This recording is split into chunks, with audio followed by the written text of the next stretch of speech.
Tottering in times of trouble is a fatal faltering. We're going to see that today in Proverbs 24. As you know, Christians are lovers of God and we're lovers of people. I think that's obvious, but I don't want to overstep the obvious. People matter to us. Family, friends, foreigners, even foes matter to the people of God. We birth people, we enjoy people, we respect people, we mother people, father people, esteem people, we cherish people, we serve people, we nurture people, we have joy championing people, protecting people, praying for people. We're people. Because people are made in the image of God. Consequently, to us, life is sacred. Therefore, all life matters to us, even the life of the unborn.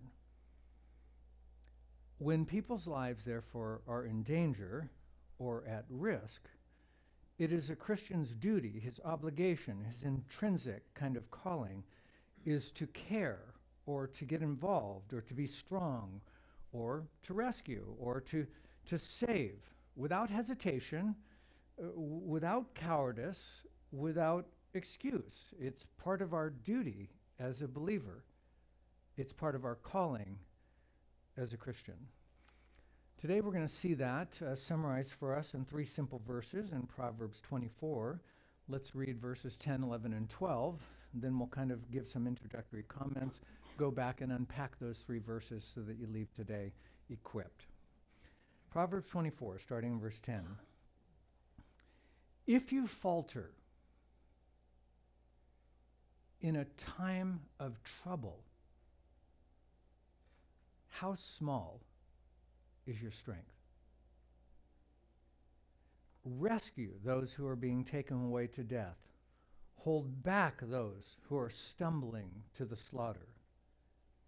If you say, behold, we didn't know this, does not he who weighs the heart perceive it? Does not he who keeps watch over our souls know it? And will he not repay man according to his work? If you falter in a time of trouble, how small is your strength?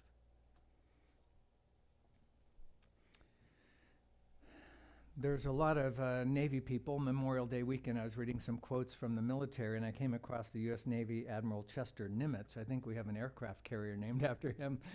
He was in charge of the Pacific during World War II. He said this: true leaders are born in the trenches where they face adversity, and of course they emerge stronger. And when the going gets tough, true leaders do not falter. They rise to the occasion with unwavering resolve and indomitable spirit. Well, that's what we're seeing here in Proverbs. Not faltering in times of adversity, trouble, or difficulty. Our whole obligation as believers is to help people with their misfortune and their misery. Today's passage really deals with how cruel human beings can be and how black our sin can be by just being negligent to intervene or to save someone in the midst of calamity. You've probably seen this on CNN or MSNBC or Fox News or somewhere, that someone is getting abused perhaps at a train station or a subway, or someone outside a liquor store is getting pounced on by someone or thugs, and then you'll see like 32 people watching, not intervening. And when that happens, it's always so shocking. It's like, well, they're a stranger, or we didn't really know them, or I was overly concerned about my own well-being. It's like, that's not the intrinsic motivation of a believer. A believer intervenes. It doesn't matter if you're outside Walmart or Target and you see something crazy happening, a good man will stand up and say something, or call someone, or do something. This is part of our obligation. One man wrote, the man or magistrate who disowns this law of life disowns his own divine design and the very foundation of his human office. In other words, this is part of spirit-filled living, that men and women will sense an internal unction, if you will, a quickened yearning to intervene when they see a bully on the playground, or maybe a tyrant at work, or an assaulter in the public square. I mean, it doesn't have to be the Nazis against the Jews in the Holocaust, or the mass execution of the unborn in our own country. But when you see the smallest to the greatest, you have a sense that you can't be quiet. You're not called to be silent. To remain indifferent or uninvolved or aloof is not only calloused and cruel, it's inhuman. And therefore it's inexcusable. Remember Cain in Genesis says, "Am I my brother's keeper?" I mean, really? Is this my problem? Do I need to take? Yes, you are. Because you're part of the human race. And we all have something in common. We've been made from the same fiber and the same constitution, and you're supposed to actually care about other human beings because you're a part of a larger family of faith. Negligence is not only wrong, it's immoral, it's sinful, and it's outright evil. And for the believer, this passage basically teaches us that there's no place in the life of faith for carelessness or thoughtlessness or disregard or laxity when it comes to caring for other people. I mean, what good is your faith if it doesn't work horizontally? You somehow have this spiritual, vertical relationship with God, but it doesn't work with anyone you know or those you don't know. There's nothing haphazard or heedless about our walk with God. Negligence and nonchalance is not part of the Christian makeup. We're very, very caring. To not use power or resources or strength that God's endowed you with is to sin. To omit to do something when there's criminality around you and not intervene is falling short of God's standard. To withhold, to help when you can is just outright not Christ-like. It kind of reminds me of Schindler's List. Remember when that movie came out? You know, here you have the story of just one man who sees what's happening in Nazi Germany and is like, what can I do? And you can't do a lot perhaps, but you can do what you can do. And he found creative ways to try to save those Jews from extermination by hiring them and working them and, you know, getting creative.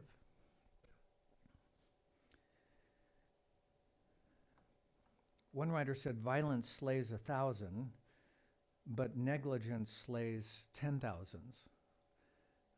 Most of the people I journey with are good people like you in the sense that, you know, we're not out to do any hostility towards people.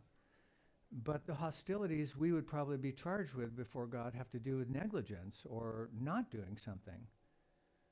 90% of the sins in Proverbs are sins of omission. They're not sins of commission. It's very easy, and I certainly heard this with my kids when we were raising 5 of them at home. I didn't do anything wrong. You didn't do anything, dude. Well, that's not what I was thinking. No, duh. You were thoughtless. Well, I didn't hurt someone. No, you just withheld. You know, you saw your mom emptying the car with, 22 bags of groceries, and I noticed you didn't do anything. But I didn't do anything wrong. You didn't do anything good. And it's very easy to go, but it's not what you do. This passage is about what you didn't do. This is about seeing someone and just not saying anything. I didn't say anything mean. No, you didn't say anything. You didn't affirm, you didn't bless, you didn't encourage, you didn't edify. And that person really could have used that. And you had those English words inside you. And you had proximity to actually do something about it. But you said nothing. But I didn't say anything mean. It was pretty mean to withhold. So this passage is kind of a cattywampus in terms that it really challenges us from the back door instead of really the front door, that somehow believers are not aware of the responsibilities that we've been given and the privileges, and we may be shocked when we stand before God. One writer said it this way: there's nothing which the ordinary type of Christian so-called more needs than to be aroused to a living sense of personal responsibility for all the unalleviated misery in the world. That Christians need to be aroused. If you see misery around you, you might have some duty or obligation to try to help with the misery that you see around you. Another writer says this: it needs to be dinned far more than it is at present into every professing Christian that each of us has an obligation which cannot be ignored or just shuffled off, to acquaint ourselves with the glaring facts that force themselves upon all thoughtful men, and that the measure of our power is the measure of our obligation. In other words, the endowments, the treasures, the talents, the gifts, the wisdom, the insight, the education that you've been given is going to be proportionate to the responsibility that you have. So if something's happening on your cul-de-sac and God's put you on that street, and you see something cuckoo going on that street, you have more responsibility than the rest of us because of his providential placing of you in that venue or that workplace or that school or that firehouse. And this isn't to be a guilt trip. This is to inspire us to say, don't falter in times of trouble. If you see something going on in your vicinity, you actually can be a luminary, an active agent of salt and light, a redemptive force in that place. Okay, so let's unpack these verses one by one. We just got 3 of them, and then I'll try to add some embellished thoughts that hopefully make it more robust. Verse 10 says this, Proverbs 24, if you falter, this could be translated if you faint or you fall apart, or quite frankly, it means if you fail.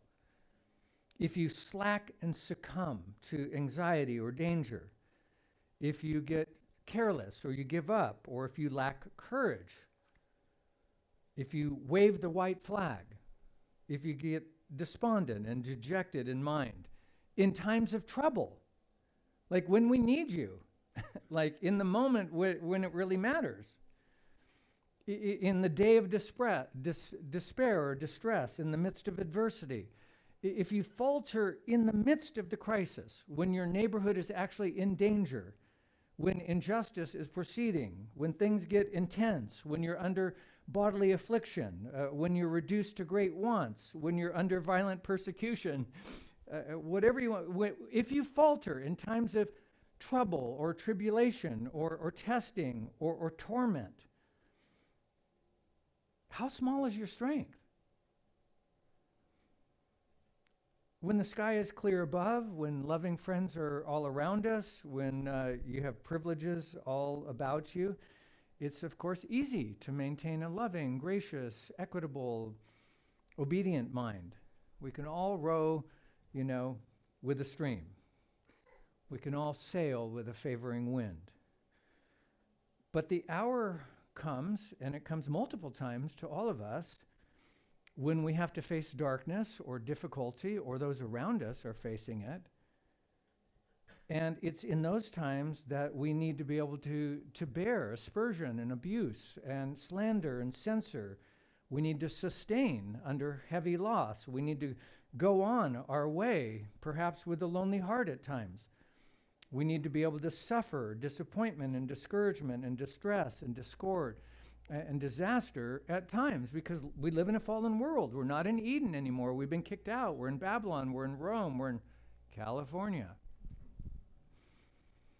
So in times of trouble, and there's going to be a lot of them, we need to have some strength. And it says if you falter or you fail, when the going gets rough, when it's really tough and difficult, well, how small is your strength?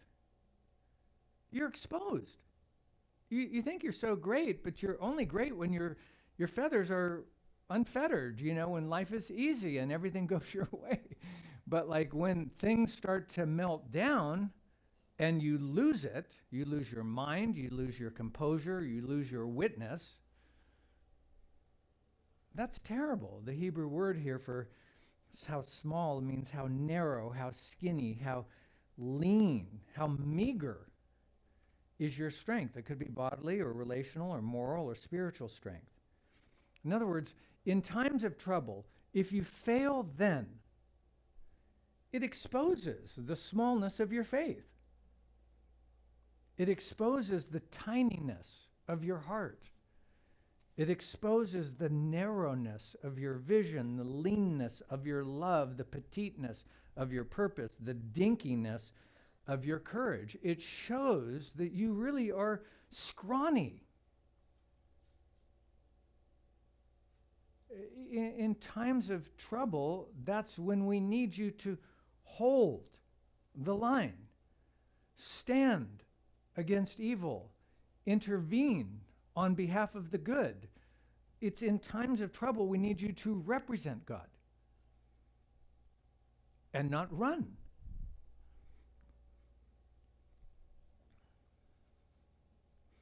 The Living Bible translates this verse this way: you are a poor specimen if you can't stand the pressure of adversity. Don't say that to anyone. You are a poor specimen, my friend.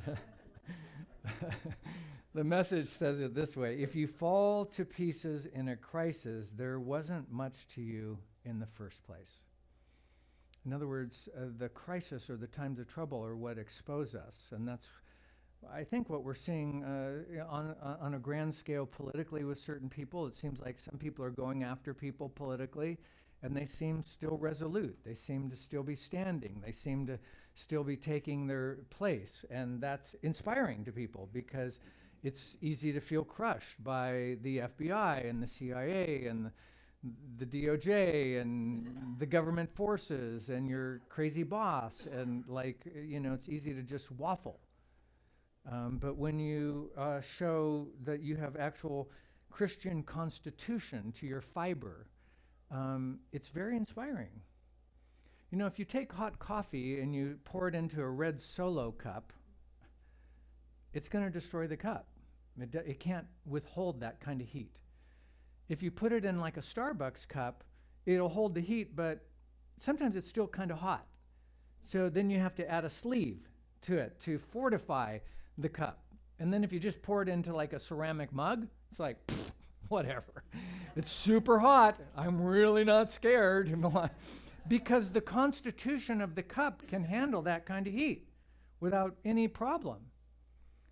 But if your soul crumbles when the coffee's poured in, it's like, what's your soul? Like a red Solo cup?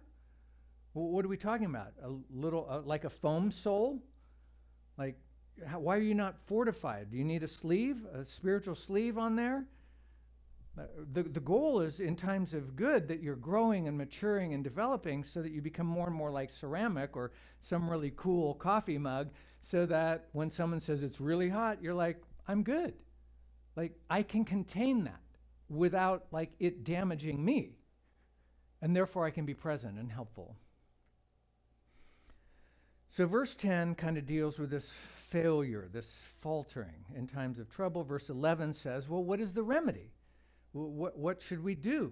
I mean, what would you suggest? Well, rescue.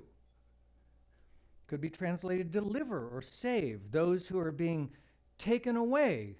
It really means taken away unjustly or taken away violently and led to death, ready to be slain. In other words, deliver those who are doomed to die. It kind of reminds me of the story of the Good Samaritan. You're familiar with that story, right? A man is hurt and apparently he's been beat up and battered, probably bleeding out. And on the way to Jerusalem, a priest comes by, a religious priest, and he sees the hurt man and goes by the other side. He doesn't apparently want to be defiled, or he's too busy. He's got to go to seminary. He's got courses to do on God. And then a spiritual Levite comes by and sees the man that's hurting, and he finds a way to get to the other side of the road as well and pass without like doing anything. And then a Samaritan. Samaritans were the half-breeds to the Jews. They were the despised people because they had a mixed kind of racial, ethnic, they were the looked-down people. That was, I don't know what that would be the equivalent of, maybe a Compton to them or a Barstow. I don't know what the image was back in the day, but it was like, oh, those are not the cool people. You know, they're not the Gavin Newsom friends up in San Francisco. And the Good Samaritan comes by, sees the man hurting, and helps. And the whole point of the Good Samaritan is it doesn't matter how religious you are, it doesn't matter how spiritual you think you are, it doesn't matter if you're a priest or a Levite. If you don't help when someone needs help and you see that the person needs help, what good is that? It's ridiculous. I mean, how spiritual can you be? I mean, that is like, you're fake. The Samaritan, who we believe has no relationship with God whatsoever, at least in his humanity, sense that like if someone's hurt and I'm passing by, I can help. That's the whole point. You're supposed to rescue. You're supposed to save. You're supposed to intervene. It goes on in this verse 11 to say, hold back those who are stumbling or staggering to the slaughter. In other words, intervene when people are dealing with doom. Rescue those who are about to be killed. Don't hesitate to step in and don't just stand back and let others die. You don't go, well, it's not my problem, you know. Or the guy's from USC, what should I do? I'm a UCLA grad, you know. It's like, what does that have to do? We don't have those barriers in Christ. You might have that at a football game, but you don't have it in life. I don't care who they are. Well, they're a Democrat, you know, whatever, who cares? You think that's going to fly with God? Or that's a mean person. They may be a mean person, but it's not your job to promote and foster the demise of any human being. It's shocking. This Proverbs is like, you're to rescue, you're to hold back that. And I'll confess to you, I can't help but think about the unborn. When I think of who's being led to slaughter, like what the greatest genocide in human history is happening in our midst. And I've really been challenged by this verse today because I'm like, shoot, I don't totally know what I can do. But I also know this verse is saying doing nothing is not helpful. It's not consistent with who we are. I don't want to falter, Lord. Help me. Well, he goes on in verse 12 and says, now, I'm asking you to intervene and to rescue and to save and to help. And like, if you see someone hurt, like, do something. But if you say, verse 12, behold, we didn't know this. I didn't know, I didn't really see that man when I was, I wasn't really sure if he was hurt or if he was just taking a nap. If you claim ignorance, if you say, well, I'm not really aware like what Planned Parenthood is doing, I'm not really that familiar. I'm oblivious. It's really none of my business. I mean, it's a women's choice.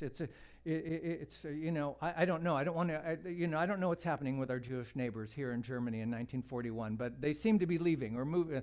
They're getting a free train ride somewhere. I'm not really sure. Like, if you claim that I'm not responsible, I'm a little bit clueless.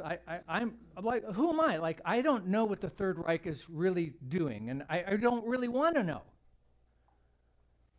I don't know what the pro-choice people are promoting and doing. I'm not really sure what those protests on those university campuses, that supposed anti-Semitic crazies, I don't know why they shut down Harvard and their graduation isn't going on. Like, I don't know what's going on. Like, if you say, behold, I didn't know this, you know.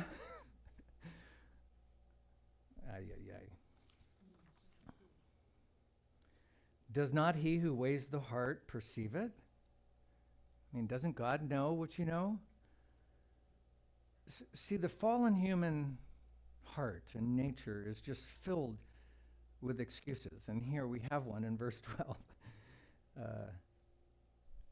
I didn't really know. This is just a cowardly lie, unfortunately. It's sinful indolence. It's tragic. And some of it is probably based on familiarity. You know, once you keep seeing Jews shipped out of your neighborhoods, you get maybe used to it. If you haven't done anything for a while, it's like, I don't know, it's been going on a while now, I'm not right. Once you see Planned Parenthood's strategy to eliminate our population and to take a whole generation away, and it's so common and so political and it's so talked about and it's so everywhere, you could get more and more desensitized to it. It's like, it's kind of like Sue and I were watching TV the other night, and I'm like, is every commercial some drug? You know? I'm starting to like, and it's in a musical, Zempic, you know, or a link to, I don't know what they're doing.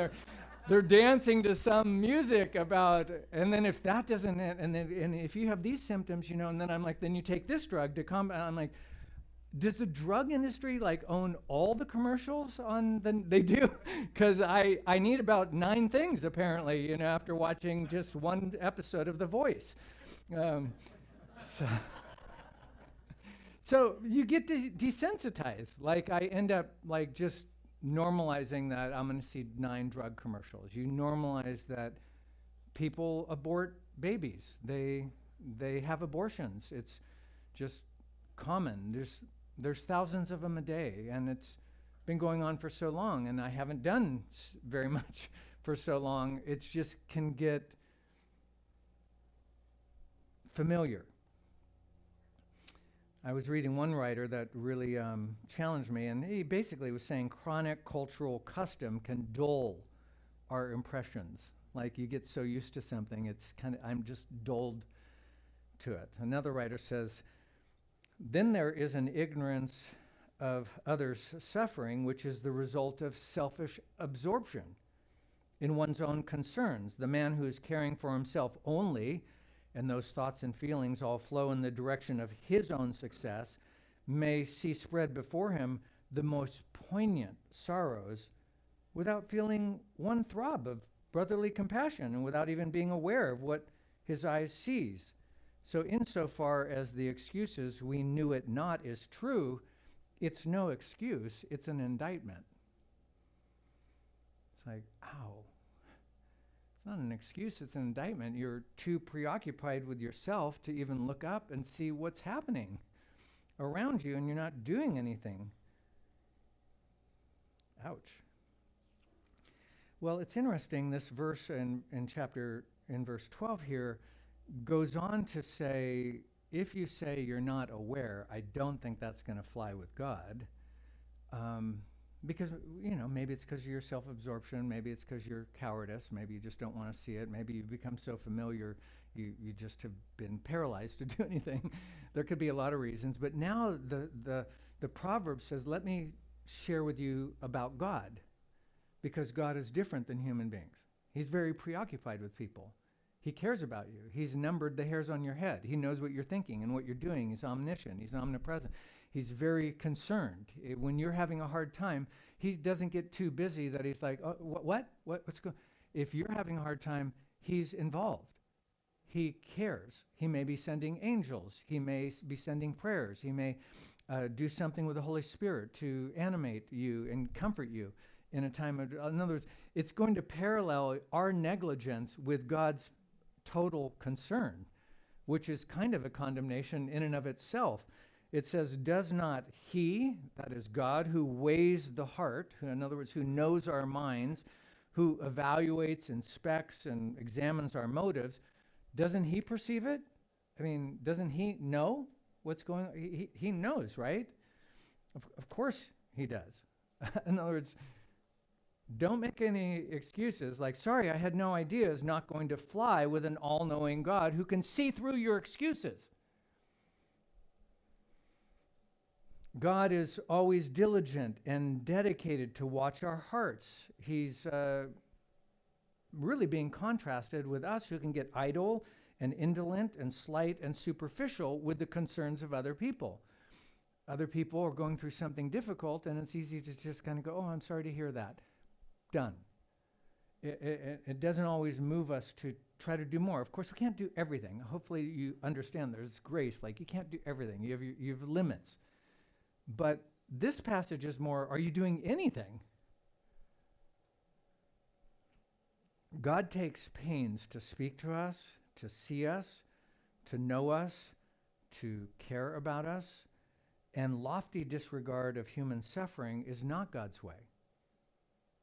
It's our fallen way. The way he cares for us is supposed to inspire us to care for other people.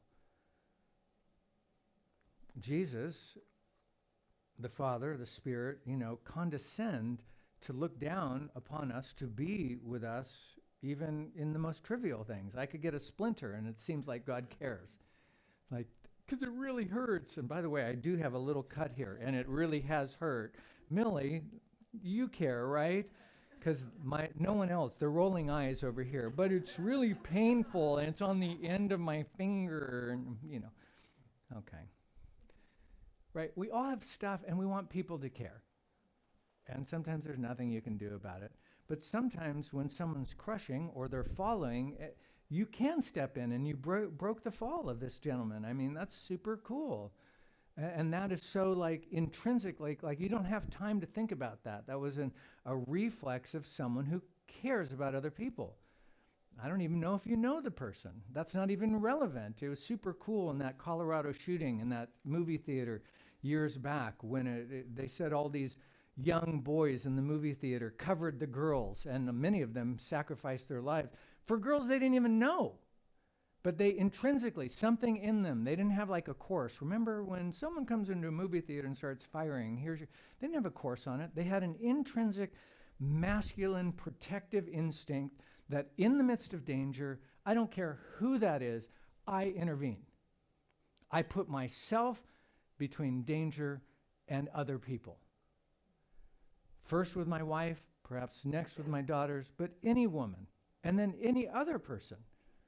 Because that's part of who I am. The strongest motive for seeking to save others is that God has saved us. That's why I think the proverb is mentioning it. Does not he who keeps watch over our soul, in other words, guards and protects our soul, doesn't he know what we're doing, whether we watch over the souls of other people or not, or if we even care? Of course he does. Christ himself has given his life for us. And one writer said it this way, and in that thought that Christ has sacrificed for us, we find the true condemnation, really the judgment of a Christianity which has not caught that from him, has not caught the enthusiasm for self-surrender and the passion for saving the outcast and the forlorn. This writer is saying, if you really follow Christ, you would pick up over and over how he sacrificed for people, how he lowered himself, how he became a bondservant to serve and love and uplift and edify other people. And if that really caught you, if it really got you, it would be impossible to not have an enthusiasm to try to help other people. It would be like a total disconnect to not want to engage all that God's given you to support and to serve other people, even if you didn't know them. You could see, again, someone at Walmart just with a shopping cart. Maybe it starts to tip or something, and you're right there. You don't go, not my problem. You would naturally just intervene, like, I got it, and let me take that bag for you, and let me grab that small child for you, like it's all falling apart. I'm happy to do that. That's not like great and noble. That's like who I am. And for someone who walks away or turns a blind eye and sees the groceries fumble and the baby dropped and the woman crying and just, well, I'm busy. I have plans. I got to get home. I got to cut the yard. I got to wash the windows. It's like, what? Do you not understand the providence of God, that God has you there? You're the one he chose to be there. So you're the one called to do that. And then the verse kind of ends with a little bit of a Tabasco, a little bit of heat here.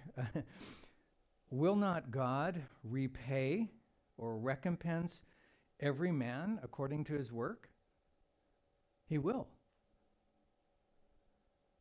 When you do noble things, sacrificial things, good things, don't worry, he sees it. He'll reward you. I did some things this weekend for someone. I'm not sure. I didn't hear a thank you. I didn't get, recompensed by that person perhaps. But Sue and I were chatting about it. But the Lord knows. We do our work unto the Lord. Don't do it so everyone notices. Sometimes people don't notice. Maybe take out the trash for someone or wash their floor for someone or do something, simple. And no one says, by the way, thanks for doing the dishes, Dustin. I mean, that was super cool. It's like they don't say anything. But we don't have to get mad or provoked because we didn't do it for the other praise. I didn't do it in exchange for some codependent, I'll do this, you do that. I just did it freely. I was happy to do it. And when someone says thank you, it's super cool. When they don't say thank you, the Lord knows. And he will recompense. He will reward. He will honor us for what we do that maybe doesn't get compensated here. But in this context, it's also challenging us and saying, if we are negligent, if we don't act, if we're cowardice, if we falter in times of trouble, won't he deal with that too? Yes, he will. Yes, he's not going to turn a blind eye. Yes, you can count on a confrontation, an accounting, because all of us will stand before him, and God is the great vindicator of the wronged, and he will recompense all of us according to our deeds.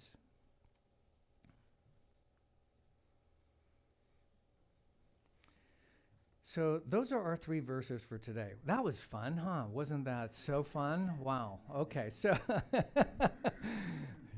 yeah, that was fun. Okay, so now I'm like, okay, what's the application? Here's some things in Dave. I'll just share. These are things I was chewing on. One, I was reminded we are called to care for all people. That's just, we're made of the same fiber. God's fashioned our hearts all alike. Your heart is like mine. That's why empathy is powerful, because if you're suffering, I've suffered. So even though I don't have to suffer in the same exact way, I can draw on the same pool, which is, I may not have cancer. I may have diabetes. I may not have fallen off the ladder, but I've fallen off a stool. And we can use our own experiences to go, yeah, I care. I don't have to know exactly what you're going through, but I care because I'm a human being, and I care for all people. And for a man or a woman to try to live an isolated life where he's not in community, to try to live a life that's like a secluded existence or a confined course, a detached destiny, a lonely life is not only unnatural, it's quite frankly immoral. You were made for other people. I know Americans, we love our radical independence and we don't want to be bothered by a lot of people and we'd love to live out in nowhere. But that's not really our calling. We are members of one another and we belong to one another and we have some duty. And when people have difficulty and distress and they need sympathy and support or assistance and aid, that is our imperative demand and duty. That's part of our calling, that at least we should stop and inquire and see if we can help. I'm reminded of 1 John 3, 17 and 18.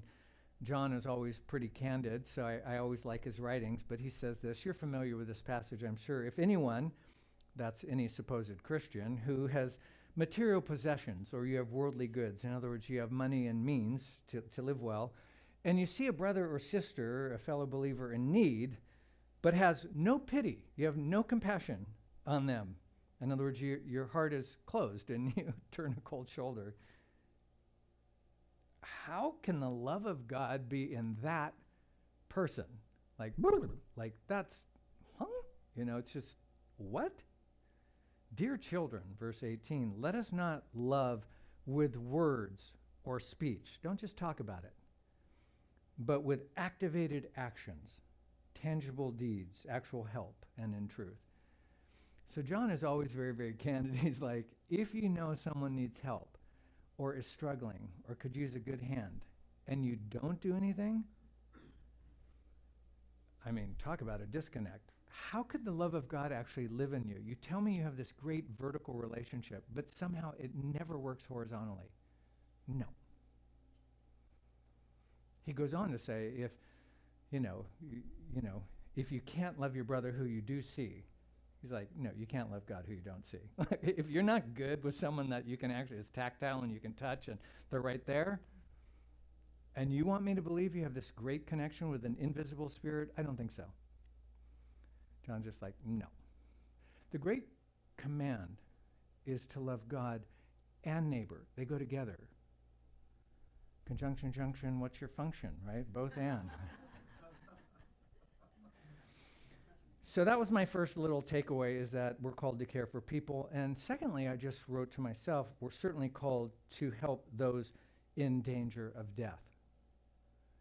This passage says, if you see someone's car going off an embankment, if you know that there's small unborn children that are in danger, if you see Jews being shipped away, like if you think this is a life and death situation, this passage, I think, seems to say if they're in keen distress and utmost danger, you for sure have a calling to intervene. This isn't like, oh, I think they're going to hit the side of the road. This is, no, they're going to go off. There's no room to pass by the other side. This is your chance to be the Good Samaritan. Or, I believe this passage implies that we would be guilty of not being just unbrotherly, but inhuman, and certainly unlike our Lord. If nothing else. If you know someone's in imminent danger and you don't intervene, that's so unlike God, because we've been in imminent danger and he came down and died for us. So I had that. Thirdly, I just wrote, excuses won't avail us. And this passage is really clear. And I don't know anyone here. I don't even think for myself, I would never say to the Lord directly, like, oh no, if I see someone in danger, I wouldn't want to intervene. I would probably want to say, of course, I hope I'd intervene. I mean, if I wasn't too busy, like if it's convenient, if it doesn't interrupt my schedule, you would never outright just go, no, I'm heartless and cold and like I don't give a hoot about people. But 5 kids, full schedule, like it would always be kind of a justifiable excuse in my fallen brain. And this passage says, God knows what you need. You don't even have to pray it. He already knows all the things you have to juggle. Seek first his kingdom and his righteousness, and all those other things will be added. And here he's saying, while you're seeking the Lord, just know that in the providence and sovereignty of God, if he puts you in a situation where there's some feisty situation, don't use your excuses then, because they're probably not going to fly. Fourthly, I wrote, just passivity, negligence, and inaction grieves God. It just grieves him. Well, I didn't do anything really bad, I know, but you didn't do anything really courageous and good either. That sins of omission grieves God and just grieves him. And this is practical for me because, I live with Sue and, as you know, we're married and stuff. So there's opportunities today for me to affirm things. Hey, thanks for vacuuming. Wow, you washed my clothes. There's a lot of things to affirm. But I could just go home and be quiet and not affirm any of that, and then at the end of the day feel justified saying, I didn't do anything. No, that's the point. You didn't do anything. You didn't take her to lunch. You didn't affirm anything. You didn't put your arm around her. You didn't give her a kiss. You didn't see if you didn't ask her a question like, what do you need today? How can I serve you? Like, you didn't do anything. That's the whole point of this one. Fifth, I just wrote, a day of accounting is coming, and cruelty and kindness will both be rewarded accordingly. So be as kind and caring as you can. And then just a final note for myself, I just said, use today to build strength and prepare to be involved. In other words, today's the day you can start, if you're not in trouble and no one you know of is in imminent danger, well, today's the day to fortify your strength, so when the the day of trouble comes, you don't falter. And some of you know I pray each morning. You know, if my wife has a need, I pray in the morning like my answer, I want it to be yes. And that if there's a problem today, that I'm going to choose to respond to that. I do that every morning. So if I get a call later today and my wife says, any chance you could run by Vaughn's and pick up, what's the answer? Of course. Like I already made that prayer this morning. Like I just didn't know how it was going to come. You know, any chance you want to go down to Northridge and go to the mall? I'm looking at some shoes for an upcoming wedding. It's like, well, that wasn't on my radar for today. I don't go, well, let me think about it. I already answered it. Absolutely. And then I deal with the Lord, like, now how am I going to get everything done now that I'm going to the mall? Like, I don't, okay, thank you, you know. And I do that when I'm at the gym. Sometimes I'll be at the gym, and if anyone comes to an exercise machine I'm on and says, how many more reps do you have, or how long will you be on this? I always say, it's yours. Right then. I already decided that, because God already knows. I have to get this workout done. So if someone interrupts me, God already knows that, and he must say, Dave, move on to the next exercise. And by the way, there's enough machines in there, I can do something else and still be happy. So if they come over, I don't go, I have like 2 more sets, you know, and I don't get into that. They come over, it's like, it's yours. Really? You're done? I am done. Enjoy. Like, that was already decided before I went to the gym. So this was my final thought is, Dave, in times of not trouble and distress, make a lot of your choices then, so that if trouble happens later today, you don't have to think about it or hesitate. You already prayed.